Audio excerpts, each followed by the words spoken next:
Question for today: is it possible to get affordable or even cheap DOS gaming on roughly period correct hardware?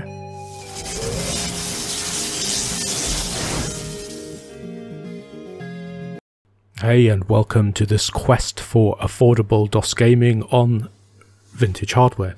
So the tale today begins with cash registers like this mechanical one here, which over time evolved into more technology based systems such as this electronic till here, but more recently they've become computerized. So back in the 90s you get machines like this called POS units or point of sale units, and these ran on PC hardware.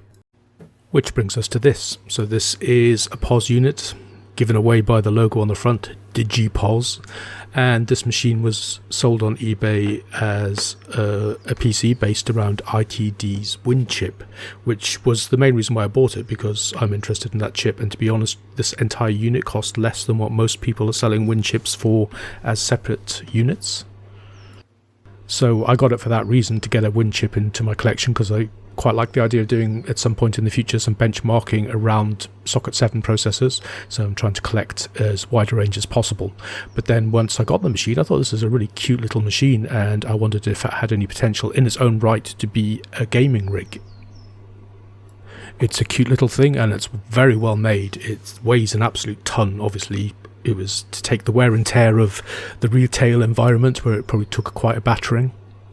But it has a lot of the features that we expect from a normal PC. We've got our lights, there's a light for power, a light for hard drive activity, there's another one which is probably something to do with POSI type stuff, there's a key lock, and then there's a funky little trapdoor on the front. And what's behind the trapdoor? Well, we've got a lovely big kind of bluey green power button and the expected 3.5-inch floppy disk drive. There's no obvious ways of dating this thing, and I couldn't find any information on it as a model, but the Win chip came out in 1997, so I'm guessing it's about that time this was made. Always have to be careful with 90s machines, they do bite, and yes, I haven't even opened this thing yet and it's already cut me on the finger. Spin it round and have a look at the back. There's actually quite a lot of stuff going on here, so I guess that's an indicator of its business-oriented origins. We've got a usual power connector with a pass-through for the monitor. And we've got a PS2 connector for a mouse. And then we've got a printer port. And then we have some kind of proprietary LCD connector, so I guess this is for like a till screen. Then we have what looks like no less than 4 serial ports, so I guess there's a lot of things hooked up to these, like the cash box, barcode scanners, all that kind of thing. And then fortunately we've got a standard VGA output, so we can hook this up to a normal monitor. And for the keyboard, it's an AT connector. I'm not sure what this little hole's for. And then we've got room for 3 expansion cards, which is good. They're full-size cards, so we can put some sound and stuff in here. At the minute there's a modem in there, so that'll probably end up going. There's a model, a DigiPro 4S/HP. I looked all over, I couldn't find any info about this, so none the wiser as to its origins and how it was originally used exactly. It's very simple to get into, which is cool. There's just these 2 thumb screws on either side, and then the whole case, like it's entirely metal all the way around, like the shroud around the base unit, and it has a plastic fascia. That whole thing just slides right off.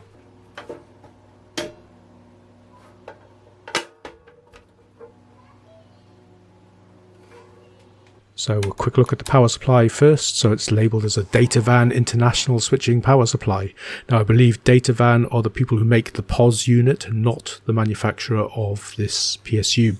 The model SNP8071A seems to still be kicking around for POS units, and it's made by a company called Skynet. So yes, the Terminator is part of this machine. But yeah, this still seems to be around, and as far as I can tell, I think this is a 70-watt unit. So it's like a 2-sided machine. On one side we've got expansion and hard drives, so here we've got our connexant modem. So I imagine when this was a till, as you rang in sales, the modem would probably be used to send information to the back office and integrate into accounting software and stuff like that to keep tabs of stock and sales and so forth. but we don't need this for our DOS gaming experiment. Flip the machine over and we get to the business end of the machine. We've got a very funky little setup here, and the most noticeable thing about this is, look at that, it's like heat pipes, passive cooling on the CPU, which is very cool. This was a very low powered CPU, but being in such a tight compact box and being used extensively for long periods of time, it's quite a cool thing to see heat pipes. I guess it's quite an early application of something that we see all the time on modern coolers. It looks like we've got two 32 megabyte sticks of Edo RAM, so that's not a bad amount for a DOS gaming rig. In fact, it's absolutely loads for a DOS gaming rig. Chipset on this motherboard comes from ALI. It is a M1523 chipset, which is Aladdin 3, and ALI is Acer Laboratories Incorporated. The frontside bus on this thing is 66 megahertz. It takes a range of RAM, Edo, fast page mode, SD RAM, and it takes up to 1 gigabyte of RAM in total, supports up to 1 megabyte of cache. And then we've got the graphics, which is from Cirrus Logic, so it's a GD7543, and I guess that's 1 megabyte of RAM sitting below it, and that is going to be a great little chip for DOS gaming, I think. We also have the obligatory Dallas real-time clock chip, and I'm pretty sure this one's flat. It's soldered to the board, so I'm not going to deal with it right now, but at some point I will remove it, socket it, and put a coin cell adapter in there. It has the award BIOS sticker on it, which is a bit strange because I guess that's the BIOS sitting next to it. But they put the sticker on top of the real-time clock for some reason. We've taken our passive cooling off the processor. There's a lot of thermal paste on here, so we'll give it a good clean and the information becomes revealed. So the model number is PSM200GA, and this was a chip that was released on the 13th of October 1997. A 200 megahertz chip with a 66 megahertz frontside bus and 64 kilobytes of level 1 cache. So in many ways the Win chip is actually a good choice for a DOS gaming chip because it is probably more closely related to a 486 than it is to the other kind of processors that you would find on a Socket 7 system. And the reason for that is its architecture is in order. So basically there's in order and out of order ways of dealing with information as they come into the processor, and you've got a series of clock cycles during which those things are carried out. But with the Win chip, it basically just takes everything in order, so when it processes an instruction, the output of that instruction becomes the input for the following instruction, and it just is a very linear process. Whereas in some of the other more advanced processors like the Pentium and the K5 and the K6, it would parallelize things, so it would look for unused cycles and it would shift information around, and basically it's a much more efficient but complex way of doing stuff. So here we stay simple and similar to the 486, and I also believe the floating point unit on the Win chip is also a simplified FPU that is also similar to the ones that you'd find in things like the DXs of the 486 range. So I'm just going to quickly strip this down. I'm going to take the motherboard out and have a look underneath it to make sure there's nothing gross going on the underside, and get the hard drive out, have a look at the details on that, and then we'll rebuild the machine and see if we can make it into a cool DOS machine. So we've got a Seagate hard drive, model ST31720A, and it looks like it's 1.7 gigabytes, which is a pretty good size for what we're doing. And there it is. That's a funky little compact system, super teeny motherboard. Needless to say, I can't find any information on that. There's a lot of jumpers on there, so I'm not going to touch anything, and I'm not going to change any processors or anything.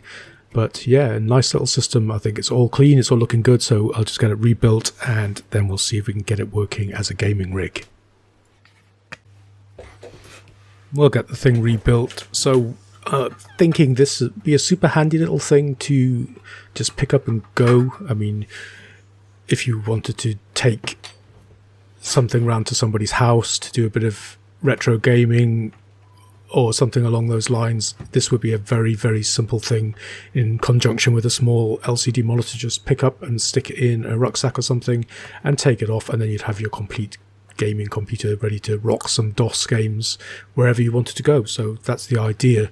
I did come across one concern as I'm putting it back together here. I kind of feel like this kind of machine needs an optical drive. I think DOS gaming rig, unless you're doing something really old with a 286 or something like that, but optical drives, as floppy disks fail, it's kind of, I think from my experience, becoming a bit of a necessity, and I tend to buy most of my older DOS games on their CD reissues if I can, just because I know they're going to last longer. I've had many experiences where I bought floppy disks and, you know, they've either died or they've been dead on arrival, but I feel like this thing needs an optical drive, and while it does have a drive bay door on the case, a bay for putting a slimline optical drive of the kind that you would find possibly on a laptop, there's no mounting for it, so there's just nothing there to fasten the drive onto, so that's something I'm going to have a think about. Okay, so everything's back in. Let's boot her up and see what we've got. So that's good. The people I bought it off have already wiped the disk, but not only have they wiped the disk, they've provided with a nice clean install of DOS 6.22, so that certainly saves me a job.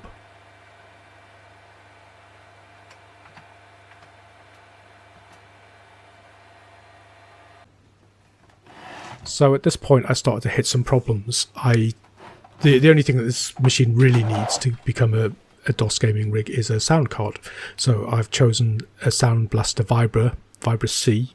It's a card that I've used plenty of times before with DOS, and it's always worked well. So I plugged it into one of the ISA sockets and rebooted the machine to install the drivers, and the machine hung. So it hung at the point where it was loading the sound card itself. It detected the sound card.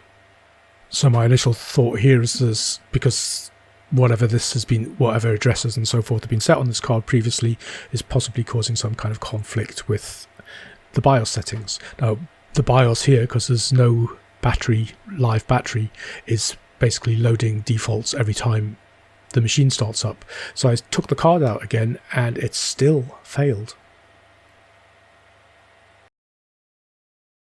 Only difference here is it's failing at where it does the check for the PCI devices, which is a bit strange. So I've kind of pulled the hard drive out of its caddy just so I can access it and make sure all of the connections to the motherboard and so forth are correct. And I popped in a Windows 98 boot disk and booted it, and it booted up fine to the floppy drive. So that kind of implies that it's not a problem in the BIOS, at least to my mind, and it's something that's stopping it booting directly to the hard drive.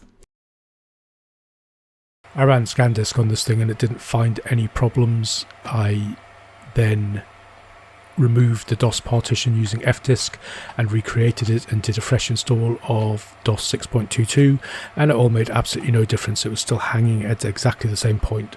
So I figured the easiest thing to do here was just try a different hard drive.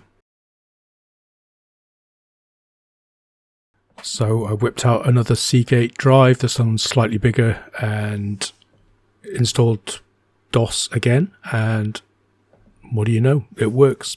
So something's gone wrong with that hard drive, and I'll just use this one for now and figure out what that problem is at a later date. There, try again. Let's stick this Sound Blaster back in there and see if we can get it installed this time.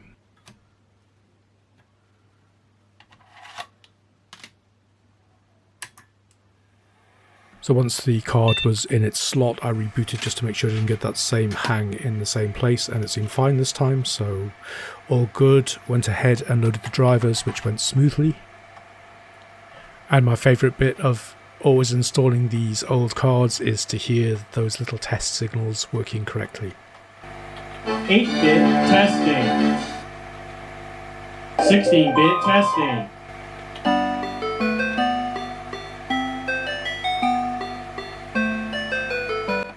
Not the most silent of Sound Blasters I've ever used, but it'll do the job.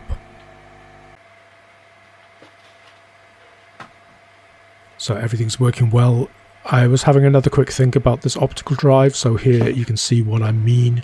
You can see that there's a blank for a slimline drive that pops out on the front of the case. Inside, holding this laptop drive up, you can see roughly where it would be inside the case, and there's nothing to support it whatsoever.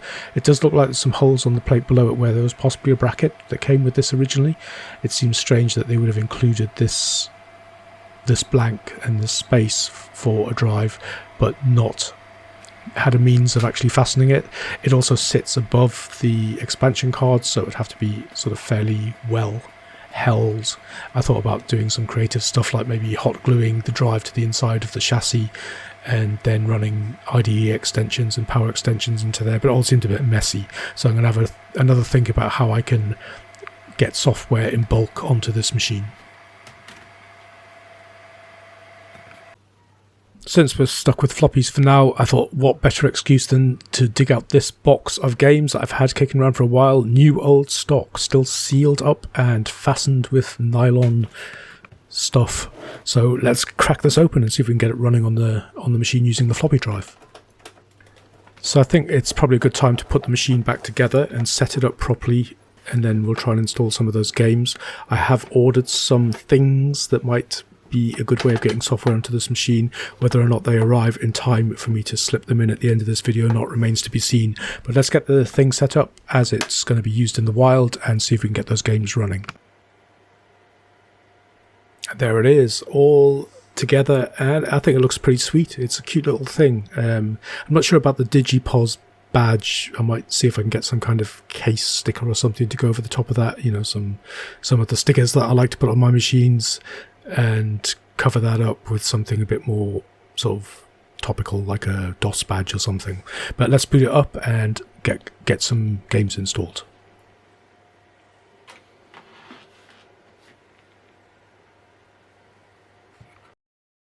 Okay, cool. It's Christmas time. Time to unwrap this thing, which has probably been sitting there for a couple of decades still in its cellophane, so I hope it all works. We've got a bunch of games on here. We've got one called Contraption Zack, which I've never heard of. We've got one from Microprose called Red Storm Rising. Looks like a submarine kind of thing, so probably sounds like my kind of game. Chuck Yeager's Advanced Flight Trainer 2. Now, I remember playing the original Chuck Yeager game, so I guess this one's a follow-up of some kind, but I do like my flight sims. A classic, Sid Meier's Railroad Tycoon, sorry. So I've never played that, but want to. And then there's a one called Degeneration, which I've also never heard of, so yeah, they look like interesting games. It looks like it all comes on 2 floppy disks, and there's a nice chunky manual in there, so they've compressed all of the original user guides into a single chunky book. I miss my chunky books. I miss big boxes and chunky books and all of these pamphlets and such like that you get, like the quick start cards and stuff. I like reading through them, but yeah, nice little collection. Even despite the fact that there's obviously some kind of budget compilation, they're still taking the trouble to give some good literature in there.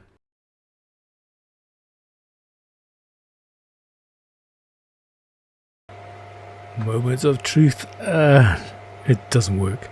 You type install, it's not on the floppy disks as separate games. It has a single installer that installs all of them and extracts all the files and such like, and the install.exe doesn't work. It just hangs and does nothing. So that's a real shame. I mean, I still like having these things even if they don't work, just because of the sort of tactile way that you can interact with them by sort of reading the books and stuff. But yeah, a shame it doesn't work, so I'll have to find something else to try. Okay, here we have MiG-29M by Domok, and now this is a game I had back in the day and used to play a lot of. It's a pretty difficult game. It's a pretty hardcore sim, and I remember spending hours flying around not having a clue what I was doing back then. So let's see if we do any better this time. So hopefully this will install and we'll get some gaming going. Again, I just love how tactile games were back then. So look at this. You even get a free kind of just a general aircraft reference book, which has nothing specific to do with the game, which is nice. You get a map, so you know where you are theoretically when you're flying around that advanced graphical vision that you see before you, and a meaty manual on how to work the sim. So yeah, I like that kind of stuff.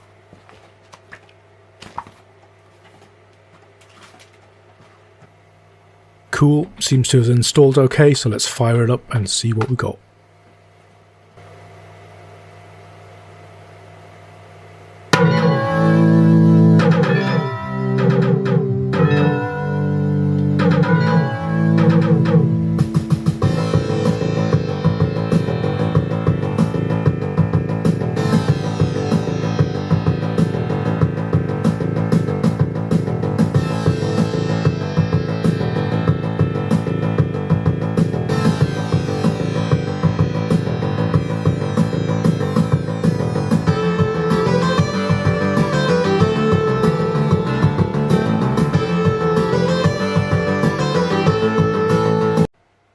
Okay, let's see if I can get this thing off the ground and into the sky, and I've got my instructions all in front of me, so hopefully that'll be enough to keep me going and see if I can find something to shoot at. So I do remember it being extremely difficult to find out what you're supposed to do. It's very freeform, so basically there's enemy bases and there's friendly bases, and sometimes you bump into enemy aircraft, and it's kind of like a sandbox. There's no missions or anything, you just fly around wasting the enemy if you come across them. So this was the first time I'm playing this properly through for quite a number of years, though I have loaded it and used it as experiments on various PCs, just because it's got such a cracking soundtrack and an awesome little intro. It's a proper chiptune kind of vibe, and I love it. But flying around in this thing, I seem to have not learned a lesson, because as I got towards a certain point in the game, my plane just spun out of control and I wasn't sure if I'd been shot down or what have you.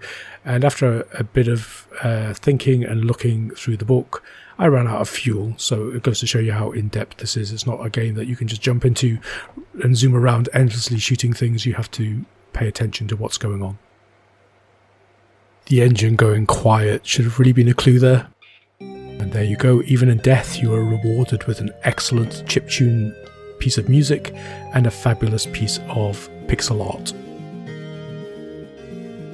So that's pretty much it. I think what I've got here is a functional DOS gaming machine, and it's using hardware that is from 1997, so it's a kind of period correct DOS gaming machine. And the POS base unit, I think it was about £30, and there was still some for sale on eBay as well, so you can get into DOS gaming without spending £100+ on an old Gateway or a Dell or something like that.